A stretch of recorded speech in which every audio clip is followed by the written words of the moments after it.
12-এ আজ দক্ষিণ আফ্রিকার মুখোমুখি হবে বাংলাদেশ। কম ভুল করে ম্যাচ নিজেদের পক্ষে রাখার আশা।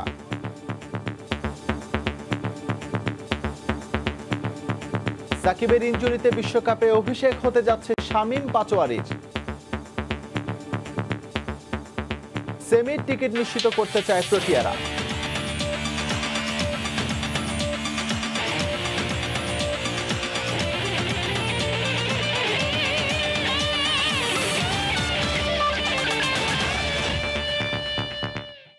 বিশ্বের নানা প্রান্তের খেলাধুলার খবর নিয়ে আমাদের নিয়মিত আয়োজন খেলার সময়, আর এই আয়োজনে আপনাদের সঙ্গে আছে আমি এস এম ইকবাল। সেমিফাইনাল স্বপ্ন শেষ হলেও এখনও বিশ্বকাপ থেকে কিছু প্রাপ্তির আশা বাংলাদেশ কোচ রাসেল ডমিঙ্গোর। দক্ষিণ আফ্রিকার বিপক্ষে ম্যাচ যতটা সম্ভব কম ভুল করে ফলাফল নিজেদের পক্ষে রাখতে চায় বাংলাদেশ। সাকিবের ইনজুরিতে বিশ্বকাপ অভিষেক হতে যাচ্ছে শামীম পাটোয়ারির। অন্যদিকে বাংলাদেশকে সমীহ করলেও সেমির টিকিট নিশ্চিত করতে চায় প্রোটিয়ারা। আবুধাবিতে বাংলাদেশ দক্ষিণ আফ্রিকার ম্যাচ শুরু হবে বিকেল 4টায়। দুবাই থেকে সাজিদ মুস্তাহিদের রিপোর্ট, ক্যামেরায় ছিলেন খলিলুর রহমান। একের পর এক ভুল ভারী হচ্ছে হারের পাল্লা, তবে অনুশীলনে নেই তার কোনো প্রভাব। চনমনে মাহমুদুল্লাহ বাহিনী। দক্ষিণ আফ্রিকার বিপক্ষে টাইগারদের রণ পরিকল্পনার সঙ্গে ভাবতে হচ্ছে নিজেদের দল নিয়েও। একের পর এক ক্রিকেটারদের ইনজুরিতে কমে আসছে বিকল্প। যুব বিশ্বকাপ জয় করা শামীমের এখনও অভিষেক হয়নি বড়দের বিশ্ব আসরে। সেই অপেক্ষা শেষ হচ্ছে দক্ষিণ আফ্রিকা ম্যাচে। লিটনকে তিনিই দেখতে চান কোচ। দল কেমন হবে তা নিয়ে একটা ইঙ্গিত দিয়ে রেখেছেন। টানা 3 ম্যাচ হারলেও লক্ষ্যটা স্পষ্ট করেছেন রাসেল ডমিঙ্গো। আমরা সব ম্যাচ জয়ের জন্যই খেলি, আমাদের ফোকাসও সেদিকেই। সবাই জিততে চায়। আগের ম্যাচে অনেক ভুল করেছি, তারপরও ছেলেরা সবাই আত্মবিশ্বাসী ভালো করতে। দীর্ঘ সময় দক্ষিণ আফ্রিকার কোচের দায়িত্ব পালন করেছেন ডমিঙ্গো। প্রোটিয়াদের দুর্বল জায়গাগুলো ভালোই জানা তার। আবুধাবিতে মাঠে নামার আগে সেভাবেই পরিকল্পনা সাজাচ্ছেন কোচ। আমরা জানি দক্ষিণ আফ্রিকায় স্পিনে দুর্বল। আবুধাবির উইকেটেও স্পিনাররা ভালো করে। সেভাবেই পরিকল্পনা নিয়ে আমরা মাঠে নামব। সেমিফাইনাল খেলার রেসে এখনো ভালো মতোই টিকে আছে দক্ষিণ আফ্রিকা। বাংলাদেশের বিপক্ষে জিতলে সেরা 4-এ যাবার সমীকরণটা সহজ হয়ে যাবে। দল ভালো অবস্থায় থাকলেও নানা ঘটনায় কিছুটা বিতর্ক হয়েছে প্রোটিয়া দলের। তবে সবকিছু ছাপিয়ে দলের পূর্ণ মনোযোগ বাংলাদেশ ম্যাচে। আমরা জানি বাংলাদেশ খুব ভালো দল। এমন কন্ডিশনে তারা ভয়ানক হয়ে উঠতে পারে। আমাদের সতর্ক থাকতে হবে। নানা ঘটনায় কিছু বিতর্ক হলেও দলের সবাই একজোট আছে। দক্ষিণ আফ্রিকার বিপক্ষে টি-20তে মুখোমুখি 6 দেখায় কখনোই জয় পায়নি বাংলাদেশ। সুপার 12-এর প্রথম 3 ম্যাচে দলে সাকিব আল হাসান থাকলেও জিততে পারেনি বাংলাদেশ। দলের সেরা ক্রিকেটারকে ছাড়া বাকি 2 ম্যাচে লড়াইটা যে কঠিন হবে তার বলার অপেক্ষা রাখে না। সেমিফাইনালের সমীকরণ থেকে দল ছিটকে গেলেও এখনও কিন্তু প্রাপ্তির আশা শেষ হয়ে যায়নি। আগের 3 ম্যাচের ভুলগুলোর পুনরাবৃত্তি না হলে দক্ষিণ আফ্রিকার বিপক্ষে আসতে পারে কাঙ্ক্ষিত জয়। দুবাই স্পোর্টস সিটি থেকে সাজিদ মুস্তাহিদ, সময় সংবাদ, সংযুক্ত আরব আমিরাত। দক্ষিণ আফ্রিকার বিপক্ষে আজ বিকেলে মাঠে নামবে বাংলাদেশ। ম্যাচের আগে সবশেষ খবর জানাতে সংযুক্ত আরব আমিরাত থেকে সরাসরি যুক্ত হচ্ছেন রিপোর্টার সাজিদ মুস্তাহিদ। যাচ্ছি তার কাছে। সাজিদ। ইকবাল, আমরা এখন হচ্ছে আবুধাবির পথে। বাংলাদেশের আজকের ম্যাচ খেলবে আবুধাবিতে। এর আগেও বাংলাদেশ একটি ম্যাচ খেলেছে এই ভেন্যুতে এবং সেই ম্যাচটি আসলে খুব বাজেভাবে হেরে গিয়েছিল ইংল্যান্ডের বিপক্ষে।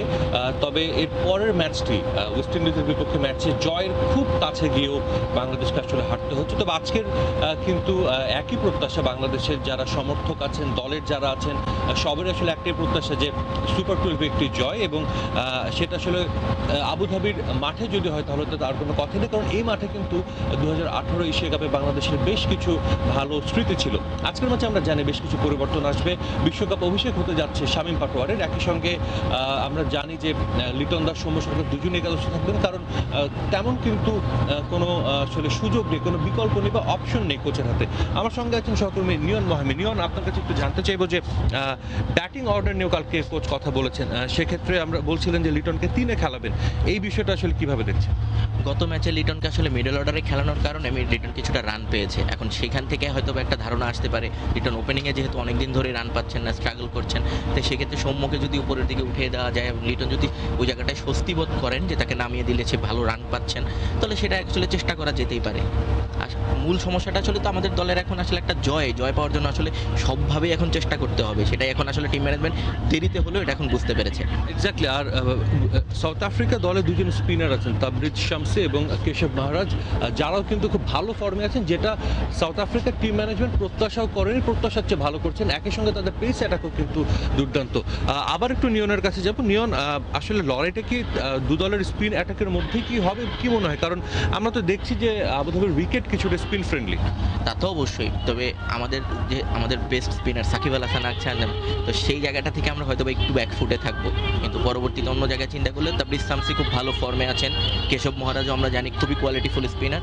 তো বাংলাদেশকে আসলে একটু মনে হয় নিজেদেরকে ম্যাচিউর করতে হবে, চিন্তা করতে হবে কীভাবে খেলতে হবে। আর আবুধাবির কথা বলছি, আবুধাবিতে আমরা সবসময় অভিষেক ম্যাচ হারি, গত ম্যাচটাও আমরা হেরেছি। হয়তোবা আজকে আমাদের দিন, আমরা হয়তোবা একটা জয় আজ পেতে পারি। সেটাই আসলে সবার প্রত্যাশা, যে এর আগেও এশিয়া কাপে অভিষেক ম্যাচ হেরে পরপর দুটো ম্যাচ বাংলাদেশ যেহেতু ফাইনাল খেলেছিল, এবার সেমিফাইনাল বা ফাইনালের তেমন কোনো সমীকরণ নেই। তবে আছে নিজেদের চারিদিকে যে সমালোচনা হচ্ছে সেটার একটা আসলে বন্ধ করে একই সঙ্গে নিজেদের সামর্থ্যের জানান দেয়া। অনেক প্রশ্ন উঠেছে বাংলাদেশ দলের টি-20 সামর্থ্য নিয়ে, তবে একটা কথা বলে শেষ করতে চাই, বাংলাদেশ টি-20 সামর্থ্য নিয়ে প্রশ্ন আছে, এটা ঠিক, তবে অন্য দলগুলোর তুলনায় কিন্তু খুব একটা পার্থক্য নেই আমি বলবো। কারণ যদি বলি, বাংলাদেশ কিন্তু দুটো ম্যাচ জয়ের খুব ভালো সম্ভাবনা জাগিয়েছিল এবং দুটো দলই কিন্তু ছিল সাবেক বিশ্ব চ্যাম্পিয়ন। সেক্ষেত্রে বাংলাদেশ আজকের ম্যাচটিতে, আগে আমরা জানি কতগুলো ক্যাচ মিস করেছে, এবারের ওয়ার্ল্ড কাপে এখন পর্যন্ত 9 বা 10টি ক্যাচ মিস করেছে।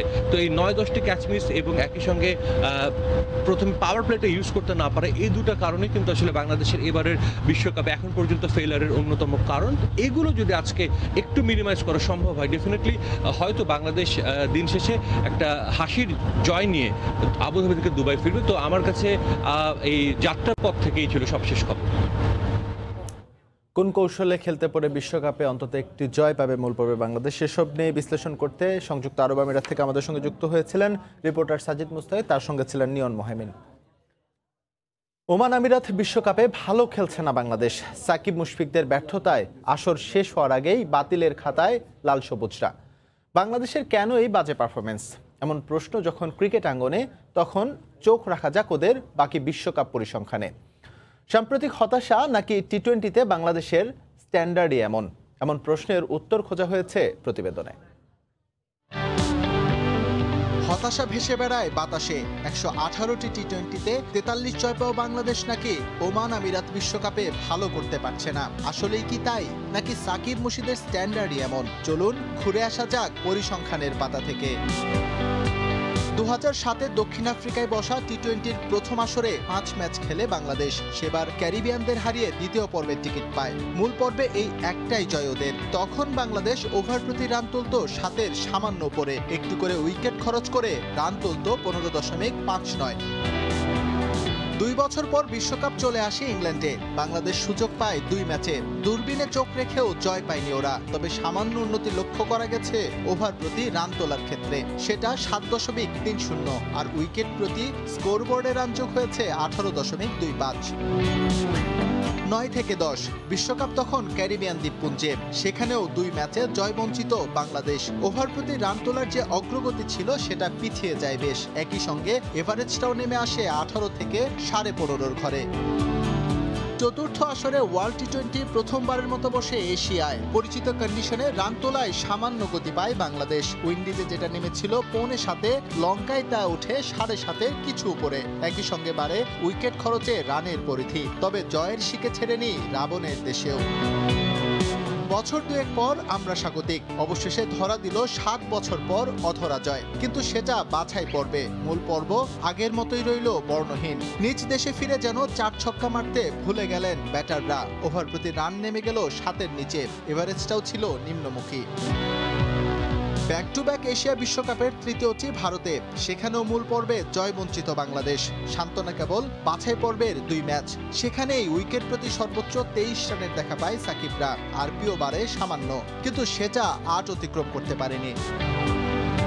5 বছর বিরতি শেষে বাংলাদেশ এখন ওমান আমিরাত বিশ্বকাপে বাছাই পর্ব সহ 6 ম্যাচ খেলেছে। 2 ম্যাচ বাকি থাকতে বিদায় নিশ্চিত হয়ে গেছে লাল সবুজদের। মরুর বুকে এসে আবারও নিম্নমুখী ওদের পারফরমেন্স। কমেছে ওভার প্রতি রান তোলার গড় এবং উইকেট প্রতি এভারেজও। এবার তুলনা করা যাক 14 বছর আগের বাংলাদেশের সঙ্গে বর্তমান দলের। পরিসংখ্যানের পাতায় ভালো করে লক্ষ্য করলে দেখবেন আদতে কোনো পার্থক্য নেই। প্রতিটা আসরে কাছাকাছি অবস্থানে ছিল ওদের পরিসংখ্যান। আসলে ক্রিকেটে আমাদের স্ট্যান্ডার্ডটাই বোধ হয় এমন। এস এম ইকবাল, সময় সংবাদ। 4 ছক্কার খেলা টি-20 জমছে না এবার মরুর বুকে। অতিরিক্ত ম্যাচের কারণে বিশ্রাম পায়নি উইকেটগুলো, ফলে ব্যাটসম্যানদের হয়ে কথা বলছে না কিছুই। আইপিএল এবং বায়োবাবল ফ্যাটিগও কাল হয়েছে ক্রিকেটারদের জন্য। নিজেদের উজাড় করে দিতে পারছেন না তারা। ক্লান্তি ভর করেছে পুরো বিশ্বকাপের কাঁধে। দুবাই থেকে সুমন সরকারের ক্যামেরায় নিয়ন মহিমিনের প্রতিবেদন। 4 ছক্কা হই হই, বল গড়াইয়া গেল কই। টি-20 মানেই তো ব্যাটসম্যানদের দাপট। মাঠ জুড়ে দর্শক সমর্থকদের উন্মাদনা। বাউন্ডারি ওভার বাউন্ডারিতে চিৎকার স্টেডিয়াম পাড়ায়। গ্যালারিতে বল আছড়ে পড়বে যতবার, ততই যেন ফুটে উঠবে সংক্ষিপ্ত সংস্করণের সফলতা। কিন্তু এবারের বিশ্বকাপে সে চিত্র কই?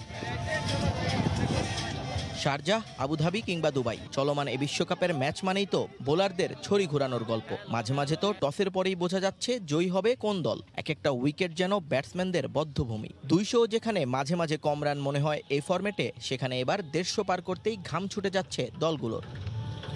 আইপিএলের ম্যাচ আয়োজনটাই কি শেষমেশ কাল হলো আরব আমিরাতের? অতিরিক্ত ম্যাচের চাপেই কি ভেস্তে গেল মরুর বুকের মহা আয়োজন? ব্যাটসম্যানরা মারবে, শর্টস খেলবে, বাউন্ডারিতে যাবে, শাউটিং হবে। যেহেতু এখানে দর্শক আছে, এর চার্মিংটা অন্যরকম। তো সেই জায়গা থেকে বিশ্বকাপের এখন পর্যন্ত আমরা সেই জায়গায় পৌঁছাইনি। একটা বড় সমস্যা ছিল যে এখানে এই 3টা মাঠে কিন্তু আইপিএলের ম্যাচ হয়েছে প্রচুর, মানে এগুলি ইউজড উইকেটে কিন্তু খেলাগুলি হচ্ছে, তাই না? তো ইউজড উইকেটে হলে উইকেট যখন টায়ার্ড থাকবে তখন স্বাভাবিকভাবে আপনার একটা প্রভাব পড়বে, উইকেট একটু স্লো হবে। তো আমার মনে হয় সব কিছু মিলিয়ে এই প্রভাবটাই এখন পর্যন্ত পড়ছে। বিশ্লেষকদের চোখে অবশ্য সমস্যা আছে আরও একটা। শুধু যে উইকেটের আচরণটাই ব্যাটসম্যানদের বিপক্ষে যাচ্ছে তা কিন্তু নয়। আইপিএল এবং বায়োবাবলের ক্লান্তিও ক্রিকেটারদের মনস্তাত্ত্বিকভাবে দুর্বল করে দিয়েছে বলে মনে করেন তারা। টানা খেলার কারণে ইন্টারন্যাশনাল খেলা খেলে এসছে, তারপরে আইপিএলে ঢুকেছে, আইপিএলে ঢোকার পরে এখানে আইপিএল কন্টিনিউয়াসলি খেলেছে, বায়োবাবলে রয়েছে। সব কিছু মিলিয়ে কিন্তু তাদের মধ্যে একটা মানসিক এবং শারীরিক ক্লান্তি বোধ করছে। ক্লান্তির একটা প্রভাব আছে। তারপরে এই যে বাবল লাইফ, আপনি মাঠ এবং হোটেল ছাড়া আপনি আর কারোর সঙ্গে ইন্টারাকশন করতে পারছেন না, কোথাও একটু বাইরে যেতে পারছেন না। এই লাইফটা যখন দীর্ঘ হয়, কিছু তো ডিপ্রেশন আছে। সুপার 12 মিশন এখন শেষের পথে, তাই স্বাভাবিকভাবেই কমে আসবে ম্যাচের সংখ্যা। নকআউটে তাই ক্রিকেট উন্মাদনা ফিরে আসবে আরব আমিরাতে, আশা সবার মনে। নিয়ন মোহাইমিন, সময় সংবাদ, দুবাই, সংযুক্ত আরব আমিরাত। বিশ্বকাপে টানা ব্যর্থতার ফলে ভারতীয় ক্রিকেট দলে শুরু হয়েছে অন্তঃকন্দল। ভেতরের খবর, কোহলির একাধিক মন্তব্যে চটেছেন রবীন্দ্র জাদেজা। নিউজিল্যান্ডের বিপক্ষে ম্যাচ হারের পর এখন মুন্ডুপাত চলছে দেশটির গণমাধ্যমে। সামাজিক যোগাযোগ মাধ্যমে চলছে ট্রোল। কেউ কেউ আবার মজা করেই বলছেন হয়তো আগামী আসর থেকে ওয়ানডের মতো টি-20 ফরম্যাটও বদলে দিতে পারে আইসিসি। ছবি যেন শুধু ছবি নয়, সময়ের হিসেবে হয়তো পার হয়েছে 14 বছর, বদলেছেন কুশীলবরা। তবে মুখের অবয়বে নেই কোনো পরিবর্তন। হতাশ, বিপর্যয়, দিশেহারা গোটা দল। গল্পটা টিম ইন্ডিয়ার। এবারের আসরে অবিশ্বাস্য কিছু না ঘটলে গ্রুপ পর্ব থেকেই বাদ পড়ছে মহাপরাক্রমশালী ভারত। যে কোনো ফরম্যাটের বিশ্বকাপে সবশেষ এমনটা ঘটেছিল 2007 সালে। সেবার টিম ইন্ডিয়ার বিদায়ে ওয়ানডে বিশ্বকাপের কাঠামোতেই এসেছিল আমূল পরিবর্তন। এবার কি তবে পরিবর্তন আসছে টি-20তেও? অথচ আইসিসির কাছ থেকে সর্বোচ্চ সুবিধা পেয়েও বিশ্বকাপে লেজে গোবরে কোহলির দল। মুন্ডুপাত চলছে সারা ভারত জুড়ে। নানা মিম, ট্রলে, সয়লাব, সামাজিক যোগাযোগ মাধ্যম। দেশটির গণমাধ্যমগুলোর শিরোনাম যেন আরও এক কাঠি সরস।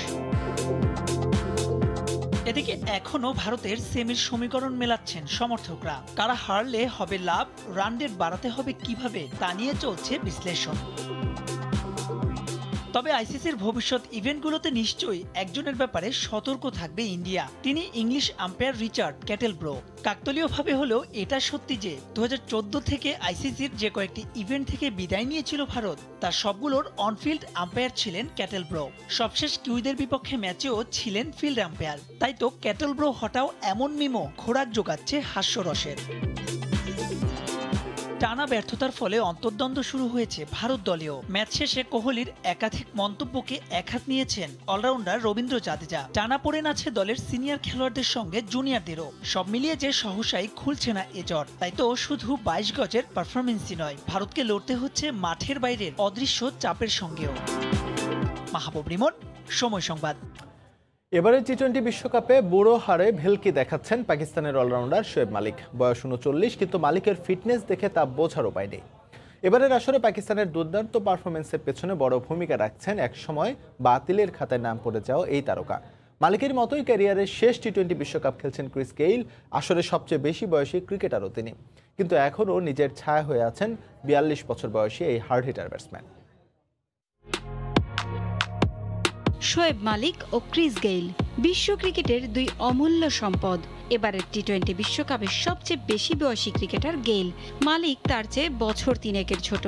বয়স শুধু তাদের কাগজে কলমেই। মাঠে দুজনকে দেখলে বোঝাই যাবে না যে বয়স তাদের হারাতে পেরেছে। বিশ্বকাপে এবার দুজনের খেলার কথাই ছিল না, কিন্তু নানা চড়াই উতরাই পেরিয়ে টি-20 বিশ্বকাপের দলে ঠাঁই করে নিয়েছেন দুজন। ক্রিস গেইলের চেয়ে অবশ্য এবার সব আলো নিজের দিকে টেনে নিয়েছেন শোয়েব মালিক। 39 বছর বয়সী মালিকের পাকিস্তানের একদিনের ক্রিকেট দিয়ে অভিষেক। 1999 সালে শারজায় ওয়েস্ট ইন্ডিজের বিপক্ষে, 2001 সালে মুলতানে বাংলাদেশের বিপক্ষে হয় টেস্ট অভিষেক। 2006 সাল থেকে খেলছেন টি-20। পাকিস্তান দলে এখন অনেকেই আছে যাদের জন্মই হয়েছে মালিকের যখন অভিষেক হয়, কিন্তু হাঁটুর বয়সীদের সঙ্গে টেক্কা দিয়ে লড়ে যাচ্ছেন তিনি। এবারে বিশ্বকাপে হঠাৎ করেই পাকিস্তান দলে ঠাঁই হয় মালিকের। প্রথম ম্যাচে ভারতের বিপক্ষে ব্যাট হাতে নামা হয়নি, কিন্তু 10 উইকেটের জয়ের ম্যাচে সতীর্থদের উজ্জীবিত করেছেন। নিউজিল্যান্ডের বিপক্ষে 5 উইকেটের জয়ের দিনে 20 বলে 26 রান করেন। আফগানিস্তান ম্যাচেও তার ব্যাটে এসেছে 19 রান। মাঠে শুধু পারফর্মই করেন না, অধিনায়ক বাবর আজমকে ম্যাচের কঠিন সময়ে নানা পরামর্শ দিয়ে দারুণভাবে ভূমিকা রাখছেন তিনি। খেলার মাঠের মতো ব্যক্তি জীবনেও বেশ সুখেই আছেন। মাত্রই সতীর্থদের নিয়ে ছেলের 3য় জন্মদিন উদযাপন করেছেন। স্বামীর এমন সাফল্যে খুশি স্ত্রী সানিয়া মির্জাও। টি-20-র অলিখিত রাজা ক্রিস গেইল। ক্যারিবিয়ান ব্যাটিং দানব যেদিন জ্বলে ওঠেন, সেদিন অন্য কারো কিছুই করার থাকে না। আইপিএল, বিগ ব্যাশ, সিপিএল, পৃথিবীর যে প্রান্তেই ফ্র্যাঞ্চাইজি ক্রিকেট হোক না কেন, গেইল ছাড়া বর্ণহীন হয়ে পড়ে আসর। কিন্তু এবার ক্যারিয়ারের শেষ টি-20 বিশ্বকাপে সবচেয়ে বেশি বয়সে লড়ছেন গেইল, কিন্তু আছেন নিজের ছায়া হয়েই। হাসছে না গেইলের ব্যাট, হাসছে না ক্যারিবীয়রাও। প্রথম ম্যাচে ইংল্যান্ডের সঙ্গে মাত্র 55 রানে অল আউট হয় বর্তমান চ্যাম্পিয়নরা। গেইল করেন 13 বলে 13 রান। পরের ম্যাচ দক্ষিণ আফ্রিকার সঙ্গে ওয়েস্ট ইন্ডিজ হেরে যায় 8 উইকেটে। গেইল করেন মাত্র 12 রান। আসলে ওয়েস্ট ইন্ডিজ প্রথম জয় পায় বাংলাদেশের বিপক্ষে। এই ম্যাচে গেইল করেন মাত্র 4 রান। 2 ম্যাচ হেরে অনিশ্চয়তা এখন ক্যারিবীয়দের সেমিফাইনালে খেলার স্বপ্ন। পারভিন আক্তার, সময় সংবাদ। ক্রিকেট থেকে এবার ফুটবলে জানাবো জাতীয় ফুটবল দলের খবর। গেল কদিনের অনুশীলনে ফুটবলারদের পারফরমেন্সে সন্তুষ্ট অন্তর্বর্তীকালীন কোচ মারিও লেমোস। এদিকে ম্যাচ বাই ম্যাচ পরিকল্পনা মাফিক ইতিবাচক খেলতে পারলে 4 জাতীয় টুর্নামেন্টে বাংলাদেশের ফাইনাল খেলা কঠিন হবে না, এমনটাই মনে করেন গোলকিপার কোচ বিপ্লব ভট্টাচার্য। শ্রীলঙ্কায় অনুষ্ঠেয় 4 জাতি টুর্নামেন্টকে সামনে রেখে 5ম দিনের অনুশীলনে কমলাপুর স্টেডিয়ামে তপু বর্মনরা। বরাবরের মতো এদিনও ফুটবলারদের ফিটনেস নিয়ে কাজ করেছেন কোচ ইভান রাজদক।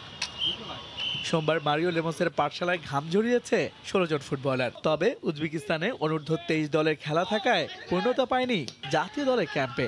তারপরও প্রতিটি বিভাগেই সমান গুরুত্ব দেয় কোচ। তাই তো গেল কদিনের অনুশীলনে ফুটবলারদের পারফরমেন্সে সন্তুষ্ট অন্তর্বর্তীকালীন নতুন কোচ মারিও লেমোস। ফুটবলারদের অনুশীলন আর ফিটনেস নিয়ে আমি খুশি। দলের সবাই সেরাটা দিতে মুখিয়ে আছে। পাসিং এর সঙ্গে বল দখলের দক্ষতা নিয়ে কাজ করেছি। সাফের ভুল শুধরে 4 জাতির টুর্নামেন্টে পজিটিভ ফুটবল খেলবে সবাই, এমন প্রত্যাশা করি।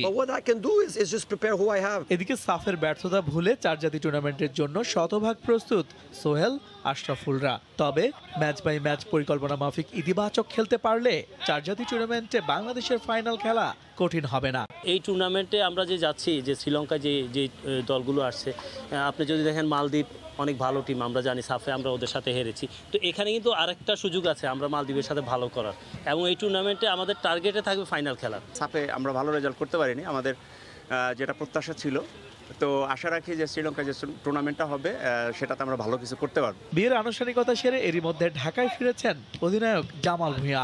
মঙ্গলবার অনুশীলনে যোগ দেবেন তিনি। দীপু, সময় সংবাদ। খেলার সময় আরও থাকছে। লিগের বিরতি শেষে আজ থেকে আবারও মাঠে গড়াচ্ছে চ্যাম্পিয়ন্স লিগ। আলাদা ম্যাচে মাঠে নামবে বার্সেলোনা, বায়ার্ন ও ম্যানচেস্টার ইউনাইটেড।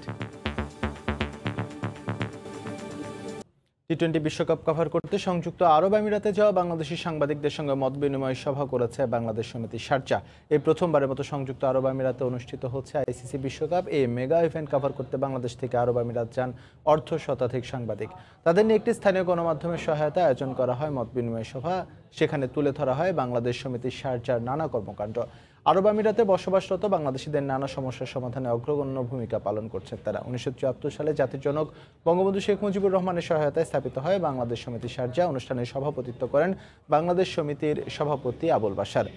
সম্মানিত অতিথি হিসেবে উপস্থিত ছিলেন ওয়ার্ল্ড অ্যান্ড আরবি অ্যাসোসিয়েশনের প্রেসিডেন্ট মাহতাবুর রহমান নাসির ও সমিতির সাধারণ সম্পাদক শাহ মাকসুদ।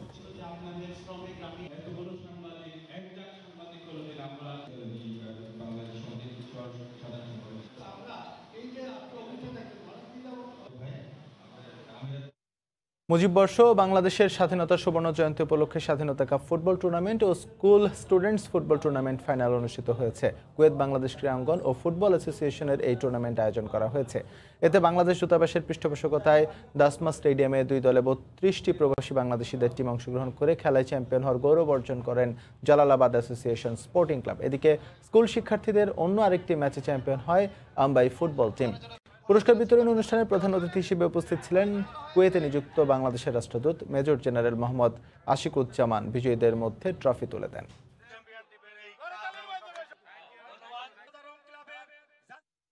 খেলার সময় শিরোনামগুলো জানিয়ে দিচ্ছি আবারও। আবুধাবিতে বিশ্বকাপের সুপার 12-এ আজ দক্ষিণ আফ্রিকার মুখোমুখি হবে বাংলাদেশ। সাকিবের ইনজুরিতে বিশ্বকাপে অভিষেক হতে যাচ্ছে শামীম পাটোয়ারির। মরুর বুকে জমছে না 4 ছক্কার খেলা টি-20 বিশ্বকাপ। আইপিএল সহ অতিরিক্ত ম্যাচ হওয়ায় প্রভাব পড়েছে উইকেটে, মন্তব্য বিশ্লেষকের।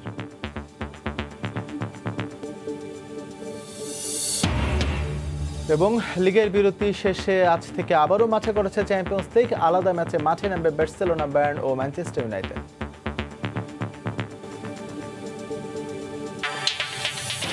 এই ছিল খেলার সময়। সঙ্গে থাকুন সময়।